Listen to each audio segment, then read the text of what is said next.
नमस्कार दोस्तों, स्वागत है आपका एक बार फिर से एक नए वीडियो में, जिसमें चर्चा करेंगे G20 की, साथ में इंडिया भारत की, साथ में क्रिप्टो पे क्या हुआ है, क्या इस G20 में क्रिप्टो पे कुछ निकल के आया है, इन सारी बातों पे।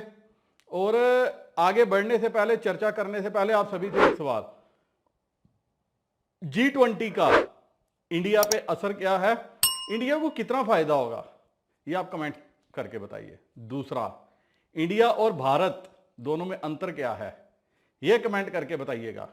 और जली किसकी भारत कहने से, यह भी कमेंट करके बताइएगा। अब आगे बढ़ते हैं, चलते हैं, देखते हैं। पहले तो G20 सभी ने देखा, सभी को खुशी है अपने अपने ढंग से, कहीं पे गम का माहौल भी है,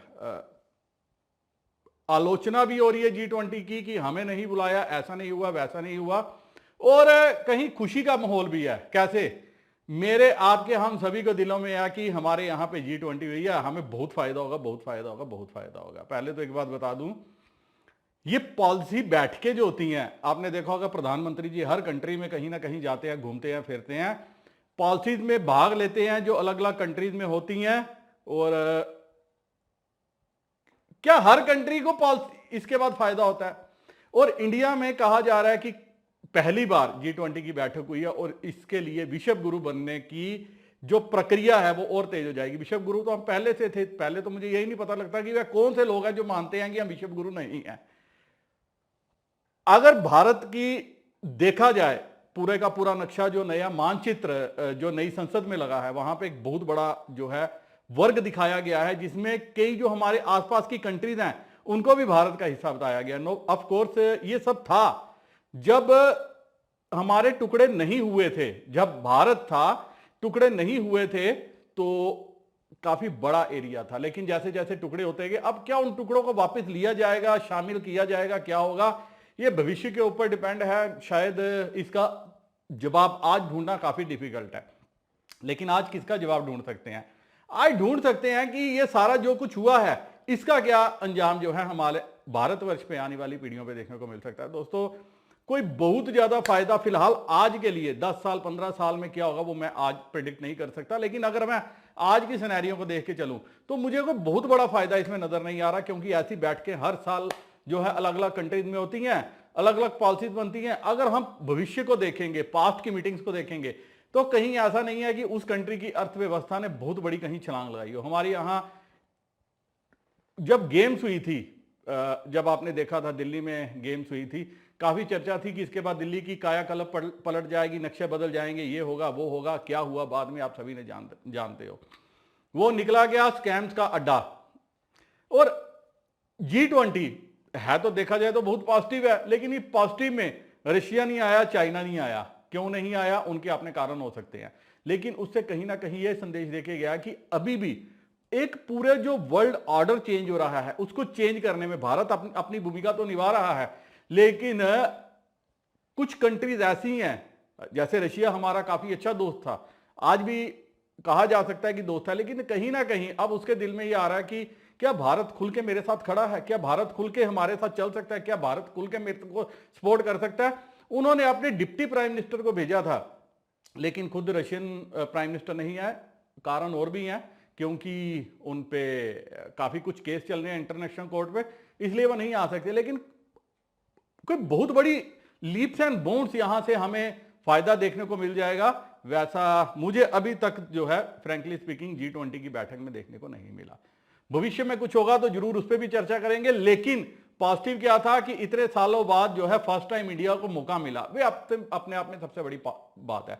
अब चर्चाएं ये भी है कि भारत ने गरीबी को छुपाने की कोशिश की, ऐसे लगाए वैसे का, ये सब विपक्ष की बातें हैं। विपक्ष अपना काम करेगा, पक्ष जो राजनीति में जो राज सत्ता में बैठे हैं वो अपना काम करेंगे, अपना काम बखूबी करते हुए नजर आए हैं। पहली बात, G20 जो है कहीं ना कहीं एक पॉजिटिव मैसेज देगी पूरे वर्ल्ड को कि इंडिया भी सक्षम हो रहा है ऐसी बैठकें करवाने के लिए, ऐसी बैठकें को आयोजन करने के लिए। और लेकिन इसमें भी क्या है, इन बैठकों में भी पूरी तरह से राजनीति हावी है।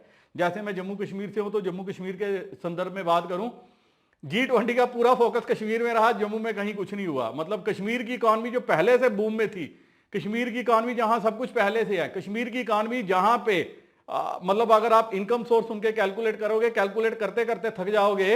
अगर जम्मू कश्मीर में आधा जम्मू है आधा कश्मीर है, तो कश्मीर में पहले ही आपको बता दूं, जो मेरे दोस्त देख रहे हैं, सेब कश्मीर से आता है, बादाम कश्मीर से आता है, अखरोट कश्मीर से आता है। इसके अलावा कई तरह के ड्राई फ्रूट्स जो हैं वो कश्मीर से आते हैं। कश्मीर में अमरनाथ जी की यात्रा चलती है, जहां 3-4 लाख टूरिस्ट हर साल जाता है, और वहां पे जो है संभवतः वो जाएगा, कुछ ना कुछ खर्चा करके भी आएगा। कश्मीर में टूरिस्ट सीजन जो है, अगर वो कहीं 10%, 20%, 50% भी लग जाए, तो वहां के लोगों की जो जेबें हैं वो नोटों से भर जाती हैं। यही हाल लद्दाख का है। जम्मू में ऐसा कुछ भी नहीं है। G20 में जो G20 की बैठकें थी वो कश्मीर में की गई, जम्मू में एक भी बैठक नहीं की गई, ना ही जम्मू के लिए कोई पॉलिसी है। तो ऐसा देखा जाए, ये मैं जम्मू कश्मीर से बिलोंग करता हूं, जम्मू कश्मीर में रहता हूं, तो वैसे ही मैं अलग अलग स्टेट्स में देख रहा था, जहां जहां पे सरकार के पास साधन है कि वहां वहां पे वो G20 की बैठकें करवा के वहां की कंट्रीज के नागरिकों को बुला सकती है टूरिज्म के लिए, वहां तो उन्होंने करवाई। जहां नहीं है वहां कुछ भी नहीं हुआ। ये सबसे बड़ा ड्रॉबैक है G20 का। होना तो ये चाहिए था बैठक जम्मू में होती, जम्मू में कुछ एडिशनल दिखाया जाता, जैसे दिल्ली में इन्होंने दिखाने की कोशिश की, लेकिन हुआ इसके विपरीत। हुआ वही जो सारी दुनिया देख रही है, और उसमें कहीं ना कहीं जम्मू जैसे इलाके जो हैं इस G20 में पिछड़ गए हैं, पिछड़ के रह गए हैं। अब आती है इंडिया और भारत की बात। दोस्तों, आप सभी मोदी जी को जानते हो, विपक्ष को अपने पथ से भटकाना अच्छी तरह जानते हैं, इसीलिए इतने साल सत्ता में है और छाती ठोक के कहते हैं अगला चुनाव भी मैं ही जीतूंगा। इतनी जो है कॉन्फिडेंस कहां से लाते हैं? क्योंकि वो विपक्ष को गुमराह करना जानते हैं। विपक्ष ने इंडिया रखा, इन्होंने इंडिया को भारत बना दिया। अब मुद्दा क्या है? मुद्दा यह है कि इंडिया चेंज हो गया, अब भारत आ गया। यहां पे भी दो हिस्सों में डिवाइड हो गया। जो कांग्रेसी हैं या जो इंडिया ब्लॉक को सपोर्ट करते हैं वो कहते हैं जी ये मोदी जी ने गलत किया क्योंकि वो इंडिया से डर गए। अरे मूर्खो, वो इंडिया से नहीं डरे, उन्होंने तुम्हारे आपको अपने रास्ते से भटका दिया है। आप लोग जो जनता के मुद्दे हैं, जिसके साथ चुनाव में जा सकते हो, वो मुद्दे आप पकड़ ही नहीं रहे। अब आपने क्या किया? उन मुद्दों से भटक के आप ये बोल रहे हो मोदी जी डर गए। मोदी जी डरे नहीं, मोदी जी ने आपको जो है पथ से भटका दिया। आपको ये बात समझ में नहीं आ रही। आई लव माई इंडिया, मेरा भारत महान, ये हम पहले भी कहते थे कि आई लव माई इंडिया, मेरा भारत महान।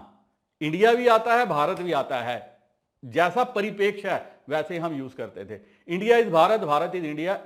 आप भी जानते हो, मैं भी जानता हूं, हर कोई जानता है, बचपन से पढ़ते आए हैं, आज बूढ़े हो चुके हैं, यही बात जो है बोलते हुए भी आए हैं। तो बदला क्या है? बदला यह है जो मुझे समझ में आया, विपक्ष अगर आप देखोगे इस वक्त हर कोई ये बहुत बोल रहा है मोदी जी ने ये कर दिया, मोदी जी ने भारत कर दिया, मोदी जी ऐसा नहीं कर सकते, मोदी जी वैसा नहीं कर सकते। जो असल मुद्दे हैं, अगर मैं मोदी जी का समर्थक नहीं हूं, मैं चाहता हूं कि उनको मैं वोट ना दूं, तो मैं क्या करता?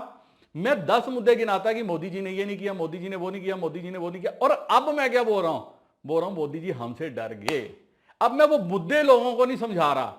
अब मैं जिससे अलग कर सकता हूं वो मुद्दे मैं आपके साथ डिस्कस नहीं करूंगा। मैं वो तो डर गए, और इसी डर में इनकी क्या निकल जाएगी? इनकी बैंड बज जाएगी और मोदी जी अपना काम कर लेंगे। क्योंकि वो इसी चीज के लिए जाने जाते हैं, वो यही काम करते हैं। वो जानते हैं जनता को कैसे जो है खुश करना है, जनता को कैसे अपने साथ मिला के रखना है, जनता को अपने साथ कैसे मिक्स करके रखना, वो हर चीज जानते हैं। और इसीलिए आपने आज तक देखा जो जो काम उन्होंने किए, हर काम में उनको क्या मिली? वाहवाही मिली, जनता का सपोर्ट मिला। जनता दिल से उनके साथ चल रही है। विपक्ष वाले जितना मर्जी चिल्ला रहे हैं, चिल्लाते रहेंगे, और इसी चिल्लाहट में क्या हो जाएंगे? वो फिर से जो है इलेक्शन जीत के चले जाएंगे। ये मैं, ऐसा नहीं है कि मुझे कोई स्पेशल प्यार है, प्रेम है, या मैं कोई स्पेशल आपके दिमाग में कुछ डालने की कोशिश कर रहा हूं, नहीं। अगर आप एनालिसिस करोगे तो आप भी देखोगे यस आई एम राइट। मैं क्यों ठीक हूं? क्योंकि जो वो करना चाहते थे वो उन्होंने कर दिया। अगर आप G20 के दौरान देखोगे ना, किसी ने बात नहीं की, विपक्ष ने एक भी बात जो है ऐसी नहीं की कि भाई मोदी जी ने ये नहीं किया। वो सिर्फ इंडिया और भारत में ही लड़ते रहे। इंडिया भारत में ही हर चैनल पे डिबेट हो रही है, और G20 आके निकल भी गई है। और अभी कई दिनों तक ये डिबेट चलती रही जब तक इन लोगों को समझ में नहीं आ सकता। जो हो रहा था वो ये देखना नहीं चाहते, जो नहीं हो रहा उसके ऊपर ये उलझ की इंडिया ब्लॉक रह गई है। इसीलिए मुझे नहीं लग रहा कि आने वाले समय में इनको अगर इसी तरह से ये उलझते रहे, मुख्य मुद्दों पे नहीं आए, छोटे छोटे मुद्दों पे उलझते रहे, तो ये कोई बहुत बड़ी जीत हासिल कर पाए। अब तीसरी बात आती है क्रिप्टो की। क्रिप्टो के ऊपर क्या हुआ दोस्तों, G20 पे क्रिप्टो पे जो है एक काफी जो है व्हाइट पेपर सजेशंस जो है वो लाया गया, जिसको बॉम्बशेल भी कह सकते हो क्रिप्टो पे। आगे बढ़ने से पहले, चर्चा करने से पहले अपने दोस्तों को बता दूं, मैं सभी सोशल मीडिया प्लेटफॉर्म पे प्रेजेंट हूं, फॉलो करना मत भूलना। क्रिप्टो विद एसबी फेसबुक पे ढूंढोगे, इंस्टाग्राम पे ढूंढोगे, टेलीग्राम पे ढूंढोगे, चाहे ट्विटर पे ढूंढोगे, जो आजकल एक्स है, हर जगह प्रेजेंट है। और सुशांत बख्शी भी हर सोशल मीडिया पे प्रेजेंट है। फॉलो करोगे तो आने वाले समय में इतना यकीन दिलवाता हूं कि भविष्य में काफी बहुत बड़ा फायदा भी आपको मिल सकता है। अब बात करते हैं G20 ने क्रिप्टो पे क्या कहा। आप देखिए कि इंटरनेशनल मॉनेटरी फंड और FSB ने जो है, FSB means financial stability board ने क्रिप्टो के ऊपर एक वाइट पेपर लाया है कि कैसी पॉलिसी होनी चाहिए, और इस पे चर्चा भी हुई है। अभी आने वाले समय में क्लियर होगा कि अब कितना कुछ इस पे निकल के आया। लेकिन कंसर्न क्या थे इसमें? कंसर्न ये बताया था कि जो मॉनिटरी पॉलिसीज अलग अलग नेशन बनाती हैं, उसके ऊपर जो है क्रिप्टो की एडॉप्शन काफी असर डाल सकती है वह आने वाले भविष्य में, इसलिए इस पे जो है काम होना चाहिए। अब कौन कौन सी थ्रेट्स हैं इसके ऊपर बताया गया कि मॉनिटरी पॉलिसी को इफेक्ट कर सकती हैं, फिजिकल रिसोर्सेज को ये इफेक्ट कर सकती हैं, और फाइनेंशियल इंस्टेबिलिटी किसी भी कंट्री में लाने की ताकत जो है वो क्रिप्टो रखती है। इसमें बताया गया कि क्योंकि इसकी क्रॉस बॉर्डर जो ट्रांसमिशन है, बॉर्डरलेस नेचर जो है, उस वजह से इसके ऊपर जो है आउटराइटली बैन नहीं लगाना चाहिए, क्योंकि बड़ी बड़ी मछलियां भी अभी इसमें फंसी हुई हैं। इसमें तो कहीं यही धुरंधर होंगे जिन्होंने क्रिप्टो निकाला है, वो भी इसके साथ जुड़े होंगे।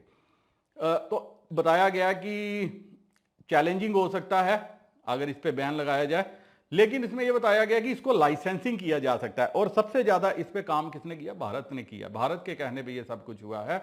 उसमें बताया था कि कंट्रीज को FATF की जो एंटी मनी लॉन्ड्रिंग और काउंटर टेररिस्ट फाइनेंस स्टैंडर्ड्स हैं, उनको इंप्लीमेंट करना चाहिए जो वर्चुअल एसेट्स के लिए हैं। इसके ऊपर क्या है, ये बताया गया कि क्रिप्टो के ऊपर जो टैक्स ट्रीटमेंट्स हैं, जो क्लियर टैक्स ट्रीटमेंट्स होने चाहिए कि कैसे टैक्सेशन होनी चाहिए, क्या होनी चाहिए, लोगों को कैसे इसको टैक्स के दायरे में हम ला सकते हैं, ताकि लोग जो है वो फंसेंगे। जब तक फंसेंगे, इस पे मैं आगे बड़ी एक इंटरेस्टिंग चर्चा भी करूंगा तेलगी स्कैम को लेके कि क्रिप्टो कैसे जो है, तेलगी स्कैम अगर आपने देखा तो आपको काफी कुछ देखने को मिलेगा।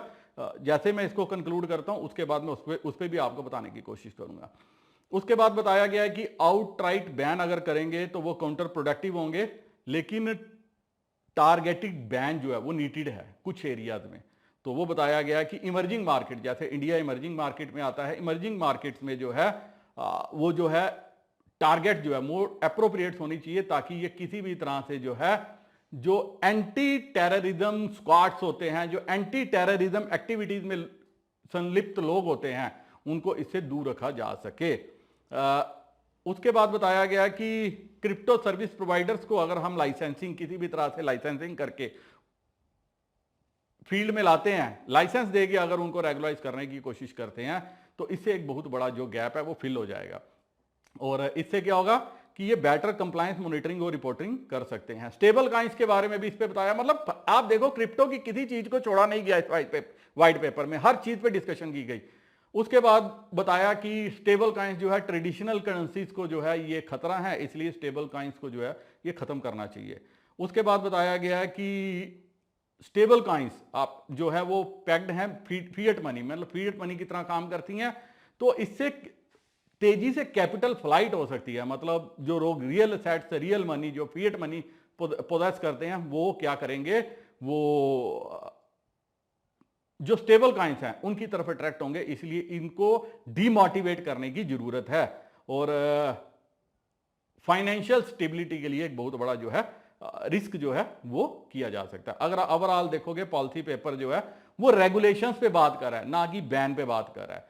कि उसके बाद बताया गया कि G20 नेशंस जो है इसके ऊपर फर्दर डिस्कशंस करेंगे, जो अपकमिंग समिट है उसके ऊपर, लेकिन अभी तक इसके ऊपर कुछ भी निकल के नहीं आया। अब दोस्तों खत्म करने से पहले, जल्दी से कंक्लूड करने से पहले एक बात आपसे चर्चा करना चाहता हूं। तेलगी स्कैम किस किस ने देखा है, एक बार कमेंट सेक्शन में जरूर बताइएगा। तेलगी स्कैम में क्या सीखा है वो भी कमेंट सेक्शन में बताइएगा। मैं यहां पे थोड़ा डिस्कशन करता हूं। तेलगी स्कैम में कभी एक अलग वीडियो लाऊंगा, अगर आपने चाहा तो एक बार कमेंट करके बताइएगा कि क्या आपने देखा समझा है तेलगी स्कैम से। तेलगी स्कैम क्या था, जो अब्दुल करीम तेलगी जिसका नाम है, उसके ऊपर बताया गया कि कैसे है, लेकिन दोस्तों फंसा आखिर में कौन? आखिर में फंसा कौन? क्या जितने नेता आप तेलगी स्कैम में देख रहे हो सारे फंसे, सबको फांसी हुई, सबको जो है कारावास में डाला? क्या सबके सेट फ्रीज हो गए? क्या सब मारे गए?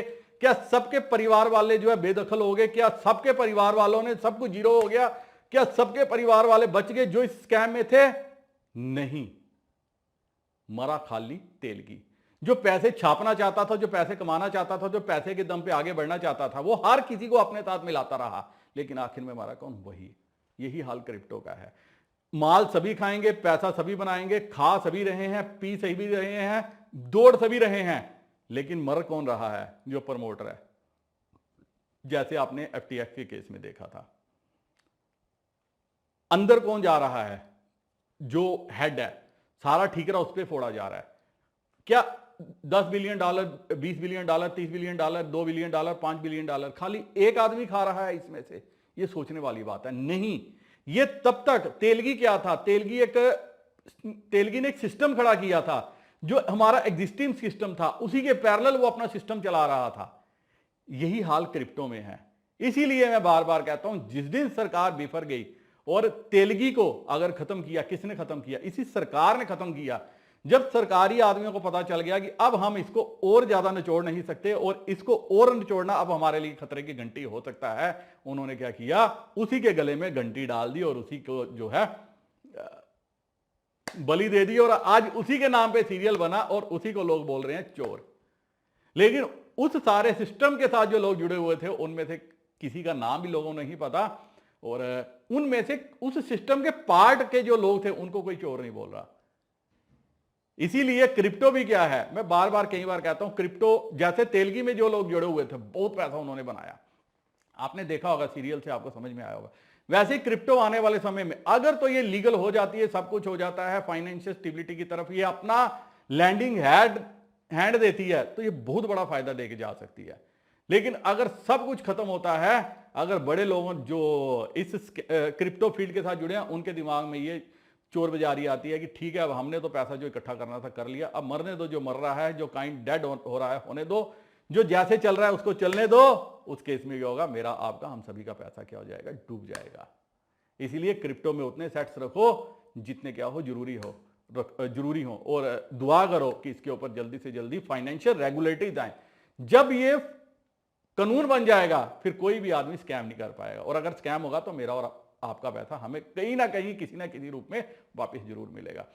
अब इससे ज्यादा वीडियो लंबा ना करते हुए वीडियो को खत्म करने ही चाहता हूं इजाजत। उम्मीद है काफी कुछ इस वीडियो से आपको समझ में आ गया होगा, G20 के ऊपर, इंडिया के ऊपर, भारत के ऊपर और स्पेशली क्रिप्टो के ऊपर। फिर भी अगर आपका कोई सवाल रहता हो तो कमेंट सेक्शन में पूछ सकते हो। वीडियो करता हूं खत्म। नमस्कार, जय।